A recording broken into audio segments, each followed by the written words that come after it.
Hey there, everyone. My name is Coach Ryan Knapp, and I'm the founder and head coach at Miles to Go Endurance. And I've been working with Darren specifically about how I can support the runners who are participating in the race across the USA, which are specifically you all that are watching this video. And so I had Darren go out and collect some initial questions that I could go ahead and answer from a coaching perspective that would be able to help guide you guys toward the best race that you possibly can. So I have some information in the questions up on my second screen. So if I turn over and look, that's what I'm doing just to make sure I read them and stay on track. And then if you guys have any further questions, you can go ahead and get in touch with me. My email is ryan@miles2goendurance.com. Or if you just go online to miles2goendurance.com, you can find information there. So let's go ahead and not waste any time and get started. So the first question talks about how many miles should I run in February specifically. And then there's a second question based on periodization. So I want to talk about training as a whole with regards to periodization and how you can best set up your training to help you reach your goals. Because looking at a specific month in February is not necessarily going to tie into what's going on in all the other months. Okay, so let's talk about periodization first. So periodization is a way to organize your training that helps you peak for your fitness for a specific day, specific event, a specific race, a specific instance. Okay, so that's what periodization is. So periodization in running is best seen by looking at Arthur Lydiard and by Jack Daniels too, and other coaches who use periodization. So most coaches are using some form of periodization. But the classic sort of form of periodization in running is Arthur Lydiard. The classic form of periodization, even going back further, is Tudor Bumpa, who was like the father of periodization, you can say. But if you look at how Lydiard designs his training programs, they're designed with a larger block of training in mind. So let's say we have 20 weeks to train toward a race. Okay, this is just so you get a good example of periodization. So what Lydiard and what periodization looks at is saying, okay, we have 20 weeks to train for this race. So this is sort of the big picture. Then within that big picture, we're going to divide that up into smaller sections. So let's say we divide that up into one 8-week session, one 8-week section, one 6-week session, which is give us 14 weeks, and then two 3-week sessions, which would give us 20 weeks. Okay, so an 8-week, a 4-week, and 2 3-week. Okay, so that's basically what periodization is. So you have your training cycle, and then you have your macro cycle, which are the larger blocks, like the 8-week, and then you have your micro cycle, which are the weeks, or it doesn't have to be a week, but 9 days or 10-day blocks of training that we look at. So that's what periodization deals with. What Lydiard believes and what periodization stands for is to have focused types of training within those blocks that build on each other as you get closer to the race. So you get you're doing less specific workouts late or earlier in periodization, earlier in the training, and then as you get closer to the race, your workouts become more race-like. So in the beginning, for the first example, for the first 8 weeks, Lydiard is proposing that you do a lot of aerobic running. And again, this is just basically for a 20-week program. This isn't based on you guys, but how periodization works. So you have an 8-week training cycle, and Lydiard says, okay, you're going to go out and you're just going to run slow aerobic runs, and that's all you're going to do. And then when you're done with that 8-week training cycle, you're going to throw in 4 weeks of strength or of hill work, and then you're going to throw in a couple weeks of anaerobic work. You're going to throw in a couple weeks of like coordination work on top of that, and then you taper, and then you race. So that's what periodization is. You start with doing with running, but you're doing non-specific to the race running, and then as you get closer to the race, you're getting sort of more race-like. So if you think of it as a pyramid, your beginning part of periodization is down here, and then as you get closer to the race, it peaks up. Now that's what periodization is. So you hear that a lot in running, where you're reading you're reading something online or you're looking at books. Most training plans deal with periodization. Now, there is another type of periodization which is called nonlinear periodization. And nonlinear periodization believes that instead of having these focused training blocks, or instead of having these very, very hyper-focused training blocks, you still have training blocks that are focused, but you also include other types of running within those training blocks, so you never are just training one thing. So what Lydiard believes, and if you look at like marathoning training with MAP, is you're just training slow, and then you're training a little bit faster, and you're training a little bit faster, so you're only doing those things. But nonlinear periodization believes that even in a phase where you're building base or you're doing this aerobic training, you could still be doing some track work, and you could still be doing like a tempo run during the week. Now, you're not doing those all the time. You're doing those workouts at the most 3 times a week, 3 types of quality workouts, which are usually 2 midweek and then a long run. You might be doing 2, but it believes that you shouldn't ever get rid of those out of the workout or out of your training. It's still a type of periodization in a way, because it's not saying that you should be training super intense all the time. And again, as you get closer to the race, you're still peaking. But it's not focusing on just doing one type of running in these specific pockets. So if you look at any sort of running book that's been published, except I would guess, I haven't read it, but like the Train Less, like Run, or Train Less, Run Faster books, you're going to see periodization. You're going to start with some slow mileage and low miles, and then you're going to work it up, and you're going to get closer to the race, and the workouts are going to become more race-like, or they're going to become longer to reach the level of the race. Okay, so that's what periodization is. So how does this deal with you guys with Run Across the USA? Well, you have 11 months to the, well, just over, less than 12 months to the race, less than a year. So you can't specifically train in a 52-week block of training. You can look at it in 52 weeks, but it can't happen.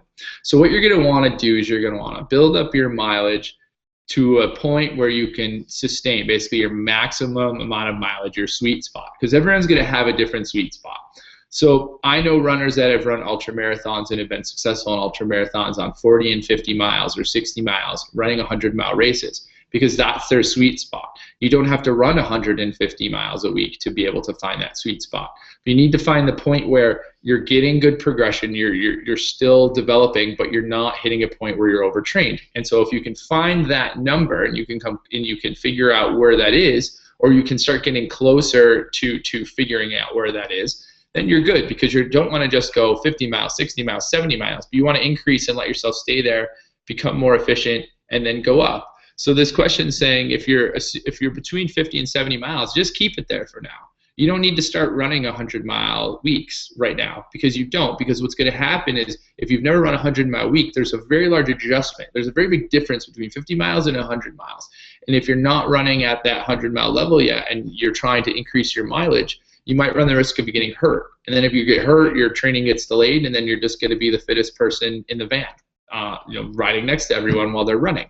So if I'm you, and I'm whoever asked this question, stick with the 50, 70 miles and just keep building it, and stay there and get used to doing that mileage, get used to doing that mileage. And you can even start throwing in some back-to-back runs, so running like 10 miles on Saturday, 10 miles on Sunday, 20 miles on Saturday, 20 miles on Sunday, running these different types of runs that are going to help. And that will help as you go down the line. And so, to be honest, as we get closer to this race, there's different ways to look at how to train for it. You can either train specifically for that day, and like the first day of the race you're trained for, or you can look at some people that have trained for these races, and they essentially train into the race, and so they don't see the race as being a race per se, but they see the beginning, like month or 2 of the race, as being part of training. So they're not tapering into this thing and then going, but they're just keeping their training and their level consistent. You figure if you're going to run 20 miles a day, and you're going to be running for 5 days in a row, that's 100 miles. So they figure, well, that's kind of like training anyway for me. So they try to just make their training, they try to almost make the race just a part of their training week, and they're simulating the race as much as they can as part of their training as they get closer. So they're building up, and then instead of tapering into the race, they're building up slowly, and then they get to the race, and it's just part of their cycle.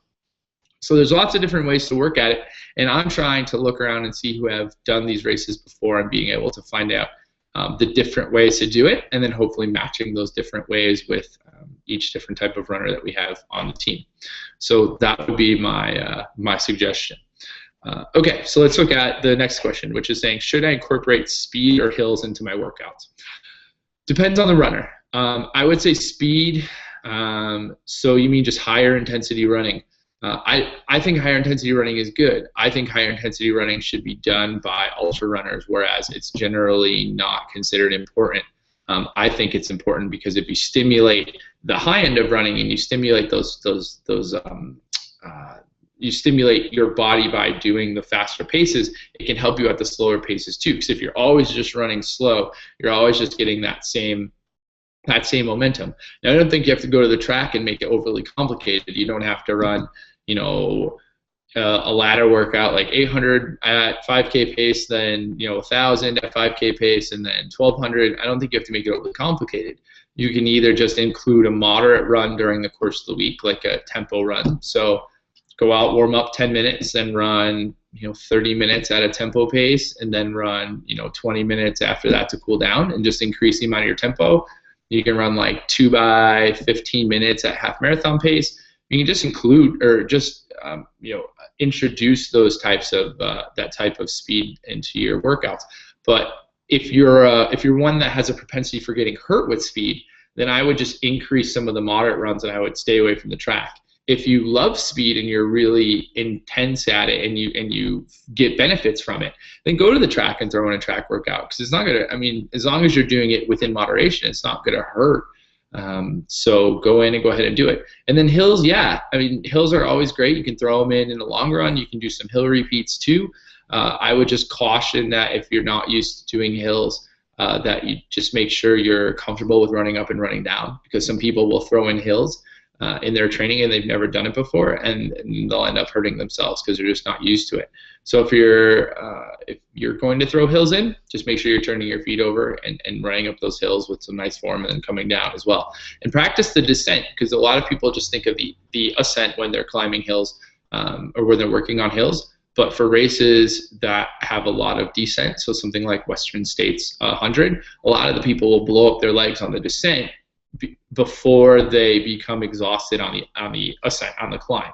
So don't forget about the descent as well. And you actually can do some descending hill repeats, which are just different, where you start up the hill, you descend fast down the hill, and then you walk your way back up. So you're working on the descending portion of training. But hills are always a good thing to throw in. They can never really hurt, and they just help to strengthen you. Next question. So this is another one. Should I take a break from running each week? You're going to find that my answers always say it depends, right? And so it always depends. I think having an off day is good. I know some runners don't like an off day, and they practice. Well, let's look at off days, okay? So there's two types of off days essentially. One is off, so you're just off. You don't do anything. You don't do anything exercise related. Well, it's kind of three. One is you don't do anything exercise related, so like you don't go to the gym, you don't do anything. Two is people will go and like swim and bike, so they'll cross train, but it's more of like an aerobic cross training. Like they'll go on the bike, or they'll swim, or they'll use an elliptical. So they're getting that aerobic cross training. And then the third is they'll just run easy, like very, very, very easy. And most people struggle to do this because they can't check their ego at the door. And they cannot go out and simply say, oh, I'm just going to run easy. And then they run at the same pace they normally run, and it just doesn't turn out to be an easy run. So it's like sitting recovery and then active recovery. And it really just depends on the person. If you're one of the people that needs a break, take a break. If you're one of those people that needs the going out for 2 or 3 miles or 4 miles at an easy pace, or getting in the pool, and you really enjoy that and you feel better, that's great. What I would just recommend is doing one, how do you feel, and then doing that. And if you're an active recovery person and you like to get out and run just really slow, and then one day you just feel like crap, just take the day off. That's fine. You're going to be better off listening to your body throughout this whole training than you are by following a strict schedule, by saying I have to take 1 day off a week. If you go in 1 week and you're just like going awesome, and you're like, hey, I'm just going to run the next day, just make sure you run it easy. But if you go into a week and you're like, man, this week just is terrible, like I feel horrific, then take 2 days off, or take 3 days off, because you might be overtrained, and you might have overreached, and you might be getting to the point of overtraining. So if you take those couple days off, you'll feel a lot better, because that's going to be important for you, and that's going to be important to be able to make sure that you're staying healthy. So taper the days off based on how you're running.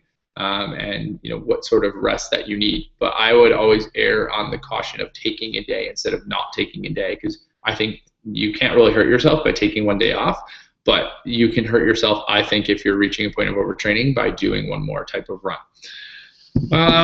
Okay, so going to the next question. So what is cross training, or what about cross training? So I look at cross training from a couple different ways because there's different types of cross training, different intensity. So let's look at types of, say, aerobic cross training, for lack of a better term of grouping. But I look at these types of, so I have different types of cross training. One of my types of cross training is like swimming, biking, elliptical, rowing, like ski skating, rollerblading, that sort of stuff, where it's like an aerobic workout, but it's not running, so it's not pounding. And those are good because you get a little bit of aerobic exercise in there too. You know, you're improving still your aerobic efficiency and your heart and your lungs and all that stuff, but you're not getting the pounding for running. So you're taking a day off, and that's working out. And some people just love to swim, or they were a cyclist in another life and that's what they want to do. So I think it's great as long as it's not hampering your running. Go for it. And you know, you always can throw that in on and off day, like I was saying, on a rest day. The other type of cross training, which is more prevalent, is like weights. So I think going to the weight room or going to the gym and doing something with weights or bands or with resistance, whether it's weights or whether it's bands or a kettlebell or something, is good. I personally do it myself, and I see a lot of gains from it. I didn't go to the weight room for quite a while there, and I just felt really weak, and I've been going frequently for the last month or so now, and it's been looking pretty fantastic and been going well. So I think that you should go to the weight room and you should do those types of things. Now, what should you do? Okay, or let's look at CrossFit. Okay, so that's going to be probably the next question for a lot of people, is like, what about like CrossFit? So again, you have kind of aerobic stuff, you have like weight training, and then you have CrossFit, which is a different animal, P90X, insanity, all those things. That's not periodization. Like that's the example of not periodization, is something like CrossFit or something like that, right? So that's just like a super high intensity, like kill yourself doing it. And I think that that's terrible for running. I think that that's terrible for what you guys are trying to accomplish. And the reason I do is because people that do that, you never give your body a chance to recover. Those people that are in CrossFit and they don't believe in like long distance running. That's just not a part of what they do. And if they do, they say you can do a marathon on 20 miles a week in CrossFit, which is just complete and utter bullshit. All right, you can't. You can do it really poorly. That's what you can do. But anyway, the people in CrossFit are super in shape at being in shape. They're super in shape at doing pull-ups, and they can do way more pull-ups than I can, but I can go out and outrun all of those guys. So the thing that comes down to it is specificity, and CrossFit believes in like smashing specificity, and you're just good kind of all around in shape. And you need to be good to run how many ever thousands of miles across the United States. So CrossFit, I try to push off to the side, or maybe do it once a week, or maybe do it in a cycle of 3 or 4 weeks to do something a little different if you just get burnt out with running. But you just got to be careful because it's super, super high intensity, and I worry about the propensity for an endurance athlete to be injured, because I've seen it happen. I do have some athletes that do CrossFit, and they do okay at it, and they do, but I'm very on them about how important it is. So I think going to the weight room and doing exercises is important, and resistance exercises. And I think there's 2 types of stuff that you can do in the weight room. One is they're like compound movements, so like deadlifts and like squats with like a shoulder press and stuff on them. Movements that are doing your whole body, because that's going to help. You don't want to just go in front of the mirror and start doing like bicep curls and be that guy and just like, oh, I'm just going to bench press and stuff like that, because that really doesn't help. Now, I do some of that stuff because it gets me some general strength in those areas, but I'm always trying to combine things. So if I'm bench pressing, I'm doing it on a stability ball instead. Or if I'm doing flies, I'm doing it on a stability ball. Or if I'm going to do a squat, I'll squat and then I'll do an overhead press with it, because it's just getting me lots of different ranges of motion, which I think are important. And then you're doing things like single leg squats, lunges, those types of stabilization exercises that are going to help in core work. So if you're working those types of things, you don't make it too complex. You have basic exercises, push-ups, squats, presses, those types, or single leg squats, deadlifts, those types of those types of complex movements are going to be really helpful in cross training. You can go to like a boot camp class or something like that if that'll help you, as long as it's not too crazy intense. So those are my thoughts on cross training. Use the bike and the swim and the run, or the bike and the swim and the elliptical too. If you're feeling a little bit injured, you can substitute those in for your workouts. Use those for active recovery days if you want.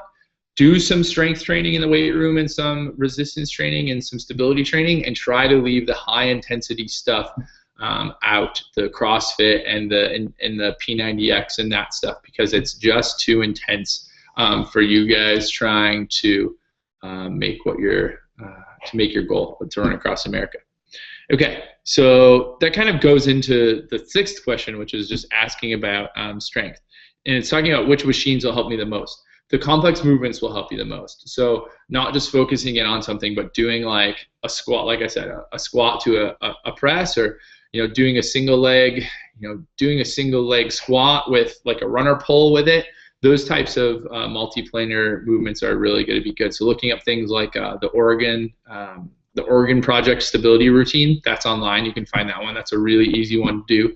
And then just finding some of the basic complex movements like that and doing those. That's going to give you the more bang for your buck, because if you're using free weights especially, you have to control your body, so there's a stabilization that happens. If I just sit in the chair, right, and I'm just doing flies, like I'm just relaxing basically. But if I'm standing and I'm even standing on a Bosu ball or something, it's just giving me a different look. And if I'm off balance, I might be shaking on this side with the Bosu ball, so I'm adjusting. So I'm able to do a couple more different exercises and give myself a different look, basically. Okay, let's see. Should I be running, cross-training, periodization? What should I be eating to support muscle growth? Okay, so I typically avoid nutrition questions. And the reason I typically avoid nutrition questions is there are a lot of people that are way smarter than I am about nutrition. One person that I would highly recommend about nutrition is Bob Seebahar and Dina Griffin, who is a friend of mine and who I work with and who works with some of my ultra athletes. Bob Seebahar and Dina work with a theory, I guess you could say, or a way to train called metabolic efficiency. So it's essentially teaching your body to burn more, to utilize fat as fuel instead of carbohydrate. So you always burn a mixture of carbohydrate and fat when you're training. So what you want to do, what metabolic efficiency does, is it essentially teaches your body how to burn more fat, or you train in a way that helps you burn more fat so that you're not burning up your carbohydrate, your glycogen stores, because you only have a fixed amount of those, and once they're gone, they're gone. But you have enough fat to like run from here across America, which is usually the example, but you guys are actually doing it. So I would recommend looking at Metabolic Efficiency by Bob Seebahar. The book was, or they're asking me if I read about optimized fat metabolism, which is low carb, high fat, which is probably along the lines of what they do. But the reason I don't talk about nutrition a lot is because it's so predicated on the person. Some people can go paleo and they have great success. Some people go vegan and they have great success. Some people go paleo and they just feel terrible. Other people go vegan and they feel terrible. So I don't want to say like, yeah, you should train this way or train that way, because I don't necessarily think that one way is better than the other. I think whatever way works best for you. So again, it's all about testing. So you say, okay, I'm going to try to do something more low fat or low carb, high fat. So I'm going to try it. And you try it for a couple weeks and you see how you feel. And then if you feel like garbage, then you introduce some more carbohydrate in your diet, or you introduce some more protein, or whatever the case is, and you just see how you feel and you tweak it, because that's where you're really going to figure out the answer. So I would suggest starting with possibly metabolic efficiency, because I've seen it work for a lot of the people that I coach, and I haven't seen people have adverse effects from it, because it's not sort of like eat this specific way and do this specific thing, but it helps you and you can basically make adjustments off of it. So that would be my suggestion on the nutrition side of things. And then the last one is always a question from people I talk about with running, which is how can I tell if I'm heel striking or pronating? Okay, what is the best way to improve my running form? Would I be willing to provide feedback on it? Sure, I can provide feedback on people's running form. That's not an issue. Okay, so let's talk about heel striking and running, and let's talk about pronation. Okay, so trying to think about how to phrase it in my head. The main thing that people do wrong with running is not heel striking. It's the fact that their foot strikes the ground in front of their, too far in front of their center of mass, okay? So I'm gonna stand up and hopefully you can still hear me, and I'm gonna back up and show you an example of this, okay? All right, so I'll put the chair back here. Okay, so hopefully you can see me. Well, I'm going to move the camera a little bit down so you can see me a little bit better. Okay, good. Okay, so if I stand here like this on my side, this is my center of mass. So my center of mass is going through my head, through the side of my body, and out through my feet. That's my center of mass, okay? That's where I'm balanced, okay? If I lean forward, my center of mass moves forward. If I lean backwards, my center of mass moves backwards. So the problem with heel striking, as a general term, is when you land out here, you're landing with your foot too far in front of your center of mass, okay? And I want to go this way. And if I land with my foot here in front of the center of mass, every action has an equal and opposite reaction. So it's going to push back at me. So when I hit the ground like this, going this way, the ground is pushing back at me. So that means I have motion here, I hit here, I brake, and then I roll forward. So every time I'm going this way, every time my foot hits, I brake and I start up again. I brake and I start up again. And we don't want that, okay? And that's why heel striking is bad. Heel striking is also bad is because your heel and your foot like that is a loose adapter. So if I hit the ground like this, I can do all sorts of stuff with my hips and wiggle my knees and that. All right? But if I put my foot on the ground and I try to do it and I'm actually engaging these muscles how I would when I'm running, it's much harder. All right? And if I do this, it's much easier. So if I hit the ground like this, I have the propensity to move my foot however I want to. So that's why heel striking is bad. The other thing that happens is when you heel strike, you're losing your body's ability to return energy. So if you land with your foot slightly in front of your center of mass, your calf and your Achilles, so I'm pushing into the ground. So if I'm hitting the ground, I'm pushing into the ground. The ground will push back because there's always that, there's the equal and opposite, for every action, there's an equal opposite reaction. So I push into the ground is pushing back. And also what's happening is my calf and my Achilles are storing some of that energy. So I hit the ground directly or slightly in front of my center of mass. My calf and my Achilles store some energy, and then when I'm back here and I'm about to start toe off, I'm about to start this part of my gait. Now my calf and my Achilles are actually releasing some of that energy, and I'm bringing that leg forward. So it's not an active thing. So I'm not here and I'm not pushing off the ground or I'm not pawing back.